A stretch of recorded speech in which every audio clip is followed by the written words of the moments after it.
C'est l'heure du rendez-vous avec vos experts Serre France Maine-et-Loire sur Oxygène Radio. Nouveau rendez-vous avec le Serre France Maine-et-Loire. Michel Besançon, bonjour. Bonjour Laurent. Et une semaine particulière qui s'annonce avec le déconfinement ou plutôt un confinement allégé, c'est ça hein? Oui, un confinement allégé. Pourquoi? Parce que, évidemment, derrière les espérances, il y a encore quelques semaines d'un déconfinement et d'espérance qu'on revienne au monde d'avant. Tout le monde s'est aperçu que finalement, c'est pas tout à fait ça qui va se passer. Donc, on va être dans une adaptation et on espère au fur et à mesure du temps de cette adaptation un retour presque à la normale, mais c'est sûrement sur plusieurs mois et probablement pour les entrepreneurs, en tout cas, là aussi, une autre phase qui commence à compter du 11 mai. Une autre phase et tout son lot de nouvelles supplémentaires depuis une semaine, notamment une suppression de charges. Oui, on le sait, hein, c'est un grand débat. Il y a d'abord eu une annonce des reports de charges qui a permis d'un seul coup éviter d'avoir une asphyxie de trésorerie. Beaucoup d'entrepreneurs ont fait part de leur aussi mécontentement parce qu'ils espéraient des suppressions de charges. Ça a été le cas et ça a été annoncé il y a quelques semaines, ou il y a 2 semaines on va dire, pour les secteurs les plus touchés. Hein, je l'ai déjà dit, tourisme, sport, culture et autres. Et la porte a été entrouverte dernièrement par les autorités en indiquant que les petites entreprises pourraient se voir avoir une suppression de charges pour les entreprises de moins de 10 salariés, donc qui auraient été fermées administrativement, donc notamment les commerces qui auraient été fermés obligatoirement, et donc celles-ci pourraient bénéficier d'une suppression de charges. Les modalités ne sont pas connues, les délais ne sont pas connus. Il y a quelque chose qui est à peu près certain, c'est qu'il faut aussi se rassurer parce que certains entrepreneurs se sont dit non, je vais payer mes charges, je vais assumer. Celles-ci ne seront pas pénalisées non plus, c'est-à-dire qu'il y aura une restitution s'ils sont dans les conditions, et celles qui n'auraient pas payé et qui auraient pratiqué le report, elles ne le payeraient pas. Je mets du conditionnel parce que je ne connais pas encore les tenants et les aboutissants, parce qu'on s'aperçoit très rapidement qu'il va y avoir des cas. Il y a des entreprises qui n'étaient pas fermées administrativement, mais qui n'avaient plus de clients parce que ces entreprises-là, d'autres entreprises étaient fermées, que l'activité s'est réduite, que celui qui a 12 salariés, est-ce que c'est plus normal ou pas normal qu'il soit pas du tout exonéré, ou est-ce que celui qui a 9 salariés, qu'il le soit totalement? Et je suis à peu près convaincu, probablement encore de longues lignes éditoriales sur ce sujet. Donc la porte a été entrouverte. La question, ça va être maintenant les modalités et de savoir si on est dedans ou si on n'est pas dedans et s'il y a des formes de seuil qui vont être proposées. Je suis convaincu qu'il va y avoir encore des choses probablement à évoquer, des ajustements. Et à négocier. Et à négocier, en tout cas à voir comment ça va se mettre en œuvre. Mais je pense que dans les prochaines semaines, on en saura un petit peu plus. Allez, on en sait aussi un peu plus sur le fameux fonds de solidarité. Oui. Il s'arrête pas? Alors, le fonds de solidarité tel qu'il s'est indiqué aujourd'hui, ce qu'on peut dire, c'est que les 1 500 euros, pour faire très rapidement, premier volet, et les 2 000 à 5 000 euros, deuxième volet, vont sûrement s'éteindre autour du 31 mai en termes d'indemnisation pour les activités, je le rappelle, qui ont pu reprendre leur activité. Donc voilà, ça c'est la première des choses. Toutes celles qui sont bloquées, évidemment, il y aura une prolongation de ce dispositif-là. Donc on parle d'une échéance du 31 mai. L'idée, j'en avais parlé, on reprend le 11 mai, on remet en route et au 1er juin se passera de la même façon des taux d'adaptation de l'activité partielle sûrement à cette date-là. On n'a pas de texte. Dès que j'en ai, je vous en reparle, mais on sent bien que l'idée, c'est une ligne directrice autour du 31 mai. On reste dans le même cadre avec l'activité partielle et notamment les fameux arrêts maladie. Les arrêts maladie, alors c'est un point de détail, c'est technique. Mais c'est important, c'est qu'aujourd'hui, on envoyait, on déclarait un arrêt maladie via sa DSN dite événementielle. Ça déclenchait, on va dire, les arrêts. Et aujourd'hui, à compter du 1er mai, on se retrouve dans une situation où ces dispositifs-là ne sont plus autorisés et on rentre dans une activité partielle. Donc, si vous aviez 1 salarié, 2 salariés qui exclusivement utilisaient l'arrêt maladie pour garde d'enfants, je pense notamment, et que depuis le 1er mai, ils sont toujours dans cette logique-là, il faut impérativement que vous fassiez votre dossier de validation de l'activité partielle, d'obtention. Un point important, c'est de mettre la mention, effectivement, on va dire, arrêt garde d'enfants, parce que là, on peut rentrer dans une activité partielle dite individualisée, c'est-à-dire ne plus le faire pour l'ensemble de l'entreprise, mais pour une personne. Donc, il se peut qu'il y ait des entreprises qui se disent bah, ça fonctionne comme avant, mais non, ça ne fonctionne pas comme avant. Donc, pensez bien à faire votre dossier, à enregistrer votre dossier auprès de l'ASP pour qu'il soit validé. Ça va plus vite qu'avant, hein, donc tant mieux. Il y a beaucoup moins de demandes, donc ça devrait aller plus vite. Il peut y avoir des fois encore quelques blocages, donc pensez à le faire avant, ce qui permettra, quand vous produirez les bulletins de paye, de pouvoir bénéficier, on va dire, du remboursement. Parce que vous devrez payer votre salarié dans ce cas-là et non plus, on va dire, votre salarié payé par les caisses sociales. Donc c'est un point important, on change le système, donc pensez à l'anticiper. Et ma crainte, c'est que en plus de ça, le 11, tout le monde reprend, ou beaucoup reprennent l'activité, donc la tête dans le guidon, et je pense qu'on n'aura plus de temps pour l'administratif. Et il faudra faire attention à ça parce que il ne faudrait pas se retrouver dans une situation, j'en reparlerai peut-être un peu plus tard, d'une trésorerie plus difficile une fois qu'on sera en activité que quand on n'était plus en activité. Allez, avant d'évoquer un plan de relance possible, parlons d'infos pratiques. Oui, d'infos pratiques, le 11 mai, tout le monde va pouvoir retourner chez son commerçant le plus proche et faire des achats. Va devoir retourner. Comment ? Va devoir. Va devoir, je laisse le choix évidemment, mais en tout cas on serait heureux pour tous les commerçants locaux. Ce qui me paraît important, c'est que le paiement sans contact qui était de 20 euros, qui était passé à 30 euros il y a quelques temps, est passé à 50 euros. Donc utilisez ce dispositif-là. Pourquoi ? Parce que pour des normes, on va dire, des gestes barrières naturels d'hygiène, votre carte bancaire va vous permettre de régler bon nombre de choses. Par ce biais-là. Donc le sans contact passe à 50 euros. Il y a des points aussi d'ordre de fiscalité 2020. Sachez que si vous voulez procéder à des dons auprès des personnes, on va dire en difficulté, ce qu'on appelle les dons Coluche, hein, ça vient de cette idée-là, qui bénéficie d'une exonération à 75%.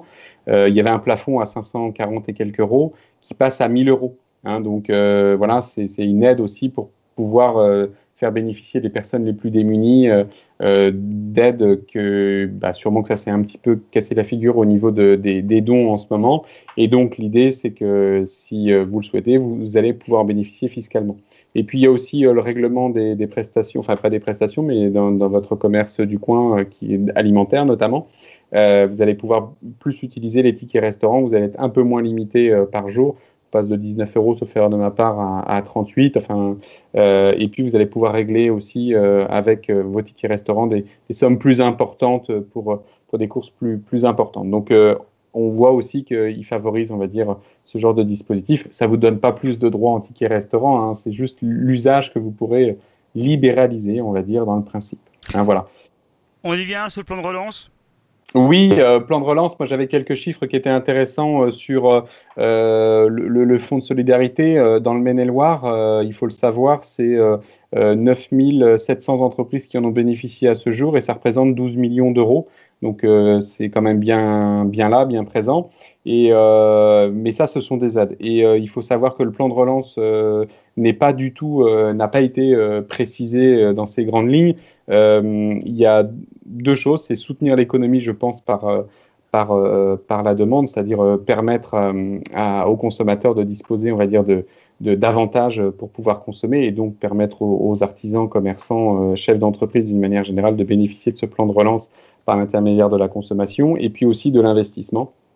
C'est un sujet important parce que la consommation, ça ne fait que de passer alors que l'investissement permet de structurer et il va y avoir des dispositifs sur ces deux volets-là. On n'a pas bien le contenu, ça va être présenté normalement en septembre-octobre pour pouvoir en fait que l'État s'engage massivement par l'intermédiaire de dispositifs pour justement relancer l'économie. Je le rappelle, hein, on annonce sur l'Angleterre moins 14 au niveau de la croissance pour l'année 2020. C'est des économies qui se ressemblent. L'Angleterre a tendance à chuter plus facilement et à rebondir plus rapidement. On va peut-être atténuer un petit peu par nos dispositifs sociaux et puis on mettra un peu plus de temps à se refaire. Donc l'idée, c'est qu'effectivement, on va être sur des choses qu'on a très très peu connues. La crise financière 2008 était une crise financière, là on est sur une crise économique. Donc évidemment, on attend avec impatience les éléments de relance qui vont permettre justement de favoriser l'économie.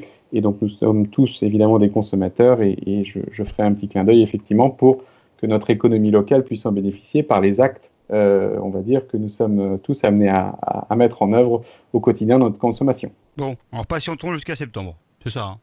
Oui, patientons jusqu'à septembre. Il va y avoir des annonces au fur et à mesure du temps, mais les actions fortes, on va dire, du gouvernement vont être présentées en septembre pour justement favoriser la relance.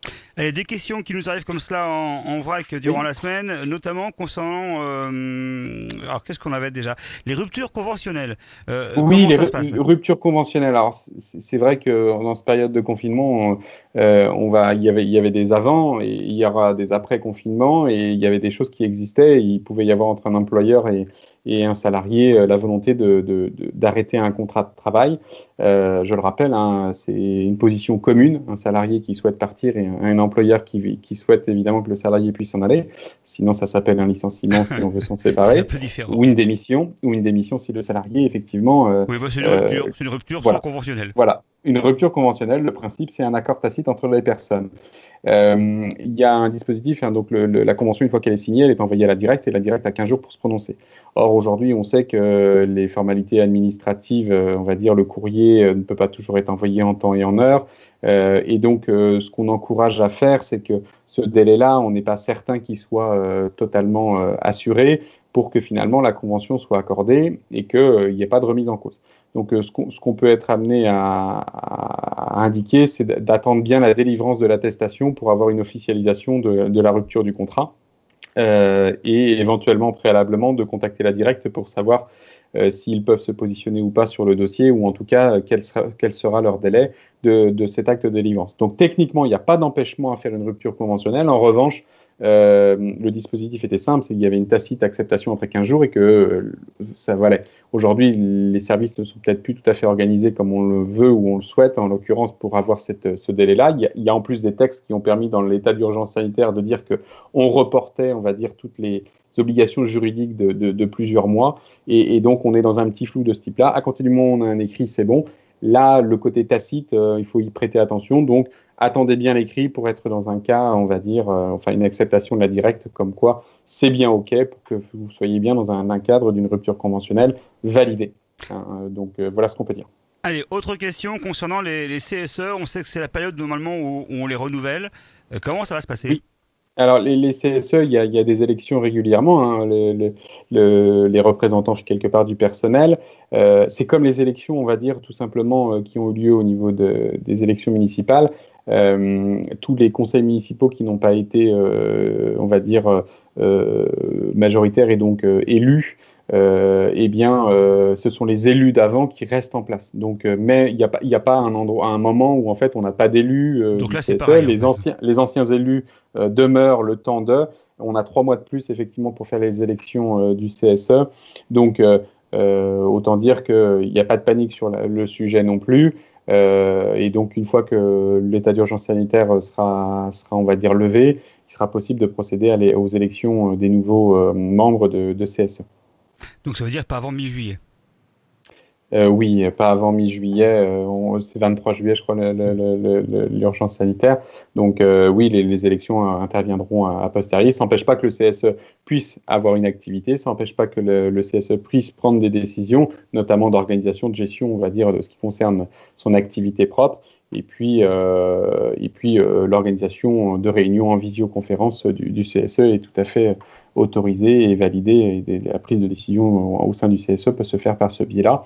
C'est juste que si on est dans un processus d'élection, eh bien, il s'arrête de droit et il faut attendre qu'on ait des personnes élues selon le processus.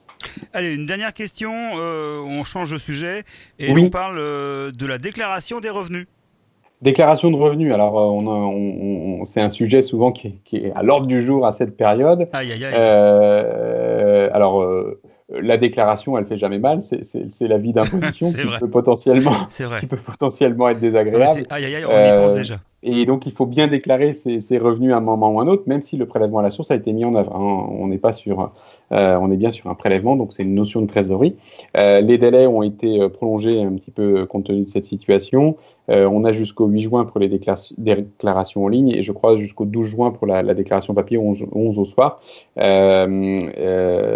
y a un petit point particulier parce que les liasses fiscales dont je vous avais parlé elles ont été reportées, hein, les liasses fiscales des entrepreneurs, jusqu'au 30 juin pour leur dépôt.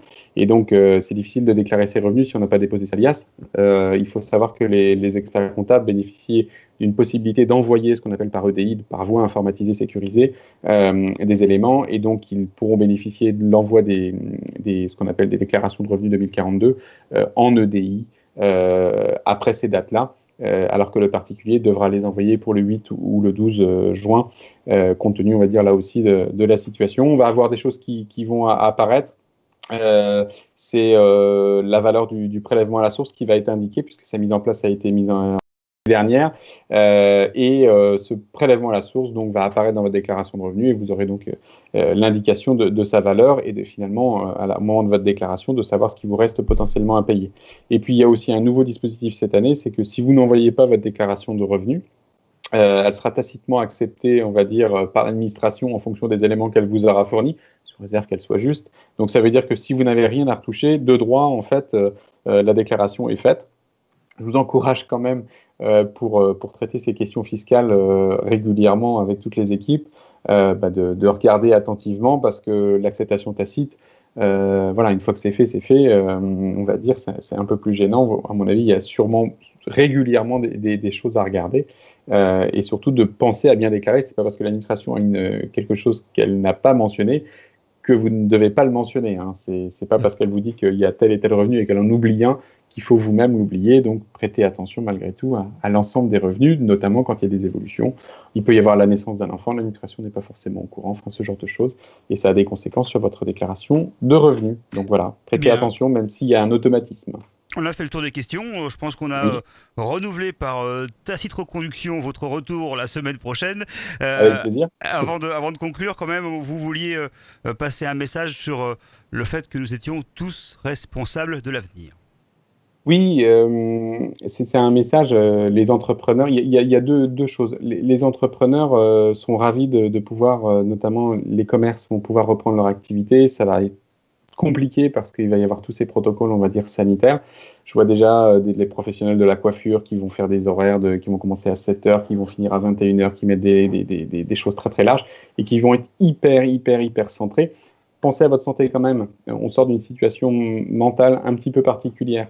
Et la deuxième chose, c'est que vous allez rentrer dans une situation d'hyperactivité. Donc faites attention, prêtez attention à vous, parce que vous allez passer un peu, pas du tout au tout, mais pas sur les mêmes registres. Vous allez beaucoup donner, même physiquement, quand vous allez reprendre votre activité.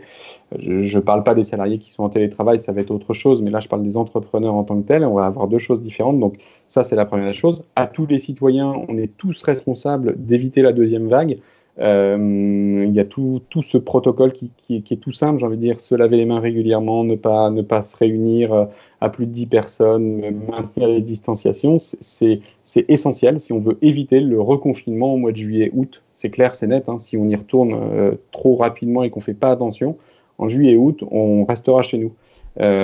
Donc chacun est libre de voir les conséquences que ça peut avoir. Donc on est tous responsables de ça, c'est la première des choses. Et puis pour les entrepreneurs, ce dont on peut s'apercevoir, c'est qu'il y a eu des reports de charges, il y a eu des reports d'annuités, il y a eu éventuellement des reports de loyer, il y a eu un certain nombre de choses. Et chez les entrepreneurs qui n'ont pas forcément souhaité faire des prêts ou des choses comme ça, il y a des actions qu'ils auraient pu faire qu'ils n'ont pas mis en œuvre parce que leur trésorerie leur a permis. Pourquoi ? Parce qu'il y a eu tous ces reports, ces adaptations. Demain, vos chiffres d'affaires ne vont peut-être pas être tout à fait les mêmes qu'aujourd'hui, les proportions vont peut-être être différentes. Et va arriver parce qu'il va falloir acheter les matières premières, il va falloir faire ceci, il va falloir faire cela, il va falloir payer les charges du moment, puis il va falloir peut-être payer les charges aussi d'avant. Et vous pourriez vous retrouver en trésorerie avec une situation plus difficile que depuis un mois ou deux.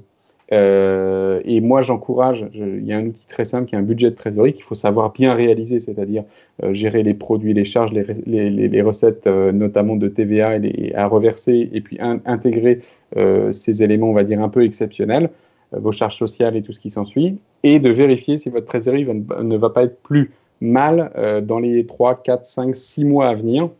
Pourquoi ? Parce que, évidemment, on va toucher du doigt, on va dire, tous les reports qui ont été réalisés. Et donc, on sait qu'on va avoir le prêt PGE qui est toujours à disposition jusqu'au 31/12.